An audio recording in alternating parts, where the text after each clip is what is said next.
From the previous day's sell-off, oil prices bounced back and the dollar extended a rally on the back of expectations that the US is better prepared to deal with the trade war with China.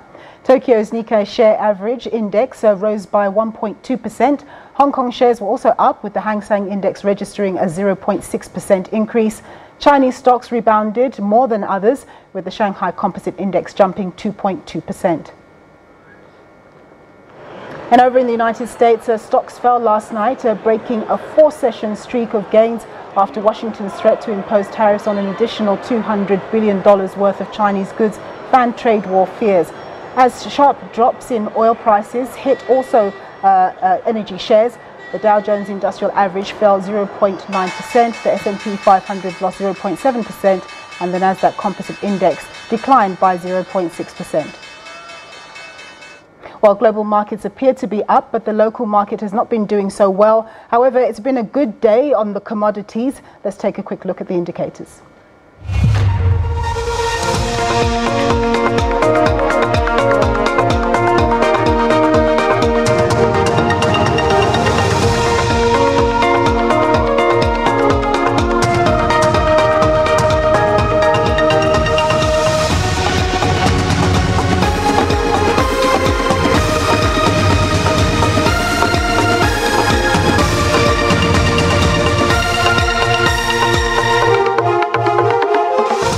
So joining me in studio now is Gert Smit. He's from NEFG. Thanks very much for joining us as usual. My pleasure. Good stuff. So I see that the local market is in the red, the local currency is firmer, and then globally speaking, it looks as though generally equity markets have rebounded. What's your assessment? Yeah, it's been a bit of an up and down sessions over the last month or so. But yes, as you said, a lot of negativity on the lower oil price this morning. I think it lost about 6% yesterday and gained about 1.4% this morning. So still negative territory with the OPEC figures coming out yesterday. But I think in a glance towards that, you're probably looking still at firmer oil prices long-term wise.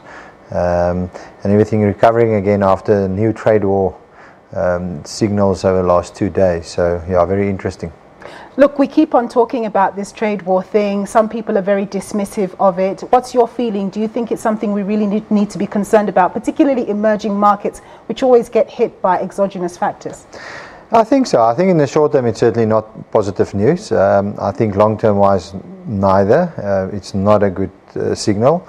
We know what happened previously with trade wars, and I think that was 1930s, the Great Depression, etc. So, yeah, I don't think it's the right way of doing business globally, but let's see, maybe they got some other shoots and opportunities out there. The volatility always creates opportunities for fund managers and local investors. Although sometimes in the short term it's negative, I think you get some incorrected priced equities and asset classes out of these global warfares that we have at the moment, and that of course are tending towards opportunities. But if there is a sustained attack, so to speak, on emerging markets, and you're choosing to rather transfer funds into more developed markets, there is a question as to whether, they have overrun. If you look at the United States, they've been having a very good streak for quite some time. Yeah. And of course, if the trade wars continue, it's going to impact global demand for goods. It's going to impact inflation.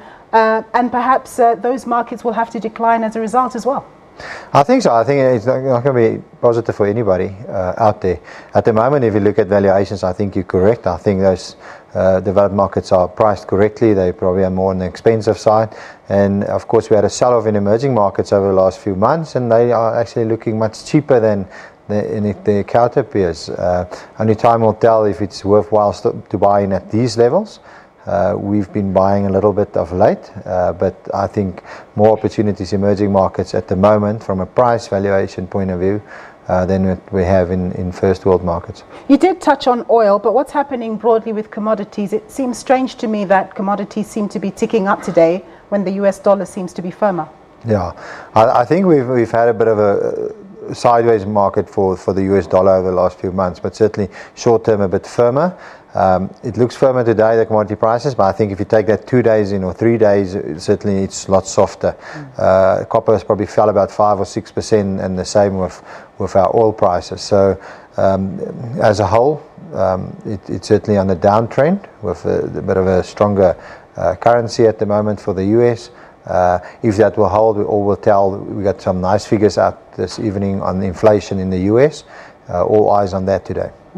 And then Glencore, last week or so, the US came out and said that the Department of Justice had sent Glencore a subpoena asking them for documentation relating to some of their activities, I think in the DRC, Venezuela, and another jurisdiction. And since that time, two lawsuits have been applied against Glencore, shareholders saying basically you guys have misled us about the value proposition of Glencore. That's the recent thing. So how has Glencore been responding, and is this very negative for the company?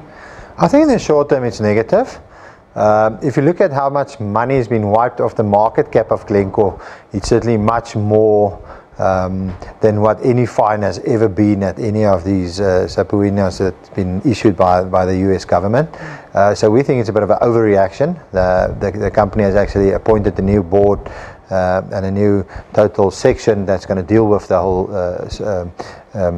court cases, etc. And I think that's the right way of doing it. So they're not taking their own eyes off the ball, which is their commodity trading and commodity business. But yeah, it might be a nice buying opportunity into Glencore. They've actually announced also a buyback of their own shares of a substantial amount. So they've been busy buying their own shares at these levels. And I think it's one of it's probably the only diversified miner over the last year has actually not done much because of all these allegations, and there was a lot of other stories around them floating around as well. So yeah, it's part of doing business in Africa. I think there is some grey areas. Somebody's picked up on some of those. Have they been found guilty? Not yet. But they are dealing with it, I think, in the correct way. And just very quickly, the mining data came out. I didn't see the number, but what I did see is that gold mining output declined by over 16%. Just tell us your view on the mining sector quickly. Yeah, platinum was actually up, I think 9, but gold were down by 16, and overall I think a decline of about 2.5. So not the greatest numbers. Mining industry is certainly struggling. The fact that the mining charter is not put into bed as yet is probably hampering that specific industry, and we're dealing with a lot of political issues at the moment locally that we're all aware of, and as soon as those are in bed, we probably can look forward to foreign direct investment and growth. But at the moment, a lot of skepticism around the mining charter and continuous growth in South Africa. So politics need to pick up their part.